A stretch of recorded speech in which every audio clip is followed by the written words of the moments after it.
जी, बहुत शुक्रिया। आपने जो एनालिसिस दिए हैं ये तो रियलिटी पे बेस करते हैं, लेकिन इसके साथ आप ये देखें कि आज ही आईएमएफ का जो डेलीगेशन पाकिस्तान आया हुआ था उनके डायरेक्टर की सरबराही में, और उसने आके जो कमेंट्स दिए हैं उसने कहा we are very much satisfied with the progress that Pakistan is stepping forward for its reforms. इसका मतलब है कि पाकिस्तान की गवर्नमेंट कुछ गलत नहीं करी है, लेकिन कुछ इंटरनेशनल सिनेरियो हैं। देखिए, अगर आपने ग्रोथ की परसेंटेज 3.5 पे ले, लेकिन 3.5 पे आप गए 3.7 3.8 पे, you are expecting like that, तो 0.03% इफेक्ट हो जाना विद सच अ डिज़ास्टर। लेकिन पाकिस्तान जिस निगोसिएशन टेबल पे बैठा हुआ है, मैं अगर उसे अटैच करने की कोशिश करूँगा। आप ये देखिए, हम मीडिएटर हैं किन मुल्कों के दरमियान, और उस मीडिएशन में आपके पास अचानक एक खबर आती है, और वो खबर आती है कि हमारे प्राइम मिनिस्टर जो हैं वो सऊदी अरब गए हैं, एंड सऊदी अरब ने एक तो पाकिस्तान के जो रिजर्व्स हैं उनमें $2 बिलियन को ऑफिशियली अनाउंस कर दिया गया, इट हैव बीन डन। लेकिन उसके साथ एक कर्जा था $5 बिलियन का, और उससे लॉन्ग टाइम के लिए रोल ओवर कर दिया गया, यानी अनप्रेडिक्टेबल अनलिमिटेड टाइम। ये नहीं कहा गया कि जी ठीक है ये पैसे आप वापस कर दीजिएगा 10 साल बाद 20 साल बाद, बल्कि उसको कर्जे को एक शक्ल दे दी गई है जिस पर मार्कअप भी नहीं है। पहले आप मार्कअप भी पे कर रहे थे, तो that will also help Pakistan. और इतने लंबे के लिए अरसे के लिए उसे डफर किया गया। That means if you will have the money okay you pay back, if you don't have then it's okay we will accommodate it. तो ये इस तरह का मतलब है। जो अल्फाज थे आप अगर उनको ट्रांसलेट करें तो वो सेम अल्फाज हैं कि जी ठीक है फॉर अनलिमिटेड टाइम हमने इसे डेफर कर दिया है। सिमिलरली आप देखिएगा कि कतर में पाकिस्तान के वज़ीर-ए-आज़म जो गए हैं उनका बड़ा अच्छा इस्तकबाल हुआ। ये एक बड़ी अच्छी रवायत सी बन गई है कि किसी मुल्क को अगर ऑनर देनी होती है तो आप उसे स्कॉट करते हैं विद योर फाइटर प्लेन्स। आपने उनको फाइटर प्लेन्स के साथ स्कॉट किया, उनको उतारा, एंड दैन अगली एक खुशखबरी बिल्कुल वहां से भी आ सकती है, that might be also $2 billion more. तो वो जो डेफिसिट, वो जिन चीज़ों का आप जिक्र कर रहे हैं 0.9% जिसका जीडीपी में कमी, पाकिस्तान की तो 0.9% जीडीपी में कमी की एक्सपेक्टेशन है, लेकिन अगर आप ग्लोबली देखें तो कतर जैसे मुल्क की 14% है, दुबई की 7-8% है, पूरे रीजन की अगर आप देखें तो बाय एंड लार्ज 4-5% है। सिमिलरली हम तो 0.9% की अगर बात कर रहे हैं तो we did not get that much affected. आपका नेबरिंग कंट्री इंडिया है जिसकी मोर देन 2% 2.5% जीडीपी डैमेज होने का खतरा है। ये तो मैंने नेबरिंग कंट्रीज का बताया। ग्लोबली जिन मुल्कों ने में इफेक्ट हुआ है वो 85 कंट्रीज है। तो ये अगर हम ये कहते हैं ना कि 0.9%, but we are doing like sometime government play another way. मैं उसे ये नहीं कहूंगा they play very smart, but they play on another way. Sir वो तमाम बातें ठीक हैं आमिर साहब, लेकिन एक सवाल जो आम आदमी जो सुन रहा है देख रहा है उसके जहन में आता है कि अगर इतना पैसा आ रहा है तो जो रिलीफ आम आदमी को पहुंचना चाहिए वो क्यों नहीं पहुंचता, वो कब पहुंचेगा, वो कैसे पहुंचेगा, महंगाई में कमी कब आएगी, आम आदमी की जिंदगी में वो सुख का सांस कब ले सकेगा? देखिए, जो चीज़ें हमारे सामने हैं, देखिए हुकूमत कोई भी हुकूमत हो वो अपनी आवाम को पेन नहीं देना चाहती। मैं इस चीज़ पे मैं हमेशा जो है ना वो बड़ा फोकस रहा हूँ, लेकिन हालात वाक़यात, हमारी प्रॉब्लम्स, हमारे खित्ते की प्रॉब्लम, हमारी स्ट्रेटजिकल प्रॉब्लम, हमारी इकोनॉमिकल प्रॉब्लम, फिर कोई ना कोई ऐसी एक मुहिम हो जाती है पाकिस्तान में जो पाकिस्तान को फिर एक दफ़ा पीछे धकेल देती है।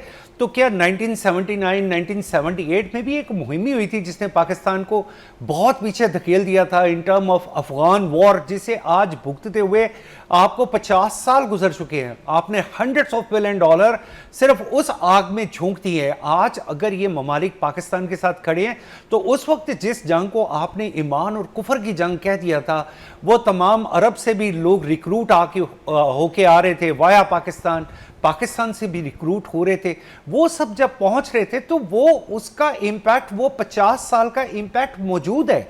आप उस इम्पैक्ट को ये नहीं कह सकते। पाकिस्तान ने अपने मुस्लिम ब्रदरली कंट्रीज के लिए जितनी कुर्बानियां दी हैं और आज भी देने के लिए तैयार है आज, लेकिन we are very wise to deal with Saudi Arabia. Why not? Yes, we are providing them कि हमें उनके हमारे साथ सिक्योरिटी एग्रीमेंट है। हम हरमैन शरीफैन की सिक्योरिटी पे और मदीना मुनव्वरा की सिक्योरिटी पे तो हमारे चीफ साहब ने खुद कहा है कि इसके तो हम कोई चार्जेस भी नहीं लेना चाहते, कि ये हमारे लिए एजाज की बात है। But on the other side आप निगोसिएशन टेबल पे है। जो मुज़ाकरात आज से 2-3 दिन बाद, मैं आपको वैसे डेट बता देता हूँ, टेंटेटिव डेट जो है ना वो 20 तारीख होगी कि 20 तारीख को ये मुज़ाकरात होंगे, टाइम भी बढ़ेगा, टाइमलाइन भी बढ़ेगी, दोनों साइडें मुत्तफिक होंगी।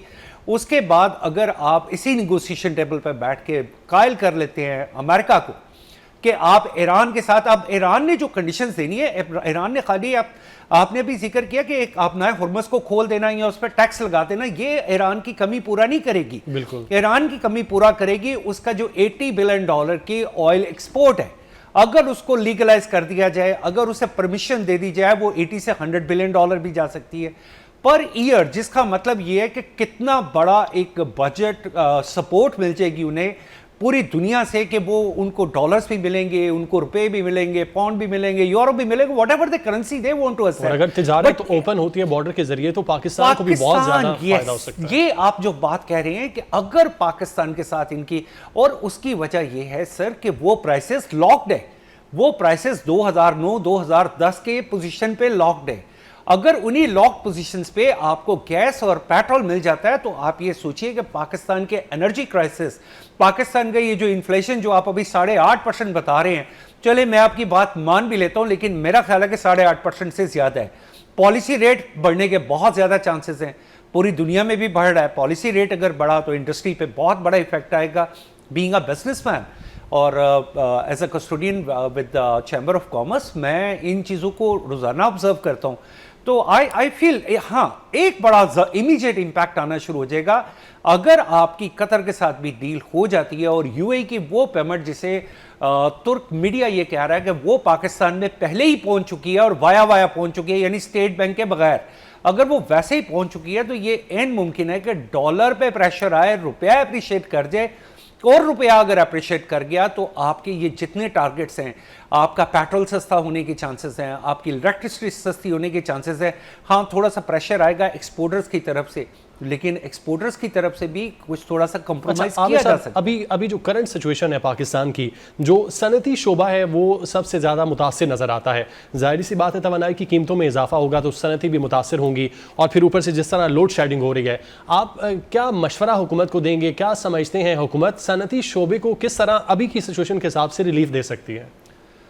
मेरा जहां तक ख्याल है कि गवर्नमेंट को ना लार्ज स्केल मैन्युफैक्चरिंग पे एक बजट यानी डाइवर्सिफाई कर देना चाहिए। यानी जो लोन बैंक ने देना है उसकी पोजीशन होनी चाहिए कि लार्ज स्केल मैन्युफैक्चरिंग के लिए इतना है, स्मॉल स्केल के लिए इतना है, स्मॉल एंड मीडियम एंटरप्राइजेस के लिए इतना है, एंटरप्रेन्योर स्टार्टअप के लिए इतना है। तो और इवन फॉर द वुमेन मैं उनके लिए भी एक करता हूं कि उनके लिए भी, क्योंकि अभी क्या हो रहा है कि वो जितनी बोरोइंग हो रही है वो बोरोइंग हो रही है गवर्नमेंट की तरफ से, और अगर गवर्नमेंट ही बोरो कर लेगी तो वो पैसे जो बैंक्स ने लोन देने हैं, लोन की शक्ल में देने हैं, इंडस्ट्री को रन करना है, वो इंडस्ट्री को रन करना उनके लिए मुश्किल से मुश्किल होता जाएगा। तो मेरा ख्याल है कि गवर्नमेंट बैंक्स को इस चीज़ पे बाउंड करे कि हर तरह के सेक्टर में लार्ज स्केल से लेके small scale, medium scale, even for the women entrepreneurship. और अगर आप मुझे इजाज़त दें, एक चीज़ का जिसका मैं हमेशा मुखालिफ रहा हूँ, बेनज़ीर इनकम सपोर्ट प्रोग्राम, ठीक है आपने एक प्रोग्राम बना लिया, वोट लेने का बड़ा आसान तरीका होता है, और फिर ये भी कहा जाता है जी ये नहीं बड़ा शफाफ है, नहीं है, मैं उस पर बहस नहीं कर सकता कि ये शफाफ है या नहीं है, लेकिन 780 बिलियन रुपीस आप सालाना किस चीज़ पे खर्च कर रहे हैं? आप लोगों को फ़कीर बनाने पे, यानी आप उन्हें आदत डाल रहे हैं कि आपको काम नहीं करना। वरना आपके पूरे पाकिस्तान में कितने ज़िले हैं? 50-60 ज़िले हैं। 50-60 ज़िलों में एक एक यूनिवर्सिटी बनाएं तो 1-1 करोड़ रुपए की बनती है। एक एक state of the art hospital बनाएं ताकि जो एक मरीज डेरा गाजी खान से अपने मरीज को उठाते हैं और लाहौर लेके आते हैं और यहाँ पे इलाज के लेके आते हैं, उन्हें डेरा गाजी खान में उसका इलाज मिले। जो पढ़ने के लिए बच्चे दूर दराज से, टांग से, कहीं से, मुख्तलिफ शहरों में जो आते हैं, उनको वो तालीम उनको वहाँ पे लोकली मिले, और वो इंडस्ट्री जो लोकल इंडस्ट्री है उसको बूस्ट किया जाए, बजाय इसके कि आप 780 बिलियन रुपीस एनुअली और आप उसे कह देते हैं कि जी ये। अच्छा, मुझे आमिर भाई लास्ट पे ये मुझे बता दें, पाकिस्तान अगर सिफारतकारी में कामयाब हो जाता है तो क्या जो मार्केट में मुस्तहकम हो सकती है, जो सरमायाकार हैं वो मुतहरिक होंगे और पाकिस्तान की जानिब रुख करेंगे? आपका सबसे पहला इंडिकेटर क्या होता है? आपकी स्टॉक एक्सचेंज। एक बार था 187,000 पॉइंट, और एक पॉइंट आपको पता है कितने करोड़ रुपए का है? जैसे ही जंग बंदी अनाउंस हुई, फौरी तौर पे आप अगले दिन देखें कि 10 यानी कि 10% उसने जंप किया स्टॉक एक्सचेंज ने। ये आपका सबसे पहला इंडिकेटर है। आपने किसी भी मुल्क की इकोनॉमी को जज करना है तो आप ये देखें कि उसकी स्टॉक एक्सचेंज कैसे बिहेव कर रही है। नंबर 2, अगर गवर्नमेंट ने कोई बॉन्ड्स किसी भी सूरत में कोई डिपॉजिट्स लिए हुए हैं, वो इन टाइम पे कर रहे हैं या नहीं कर रहे।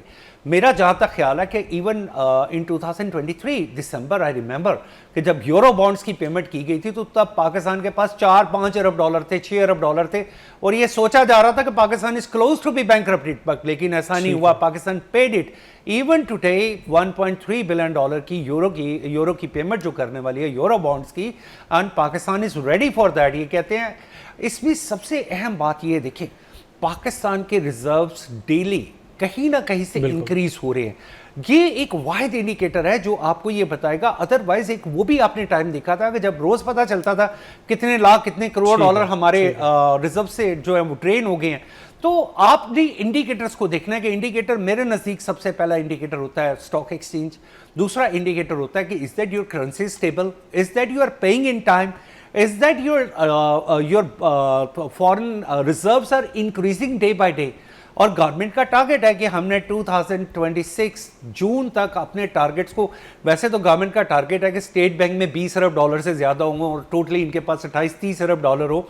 लेकिन आपस की बात ये है सर कि मैं जैसे पैसे पाकिस्तान में आते देख रहा हूँ, मुझे ऐसा लगता है कि पाकिस्तान के ये रिजर्व इससे भी बहुत बेहतर हो सकते हैं if we play very wise.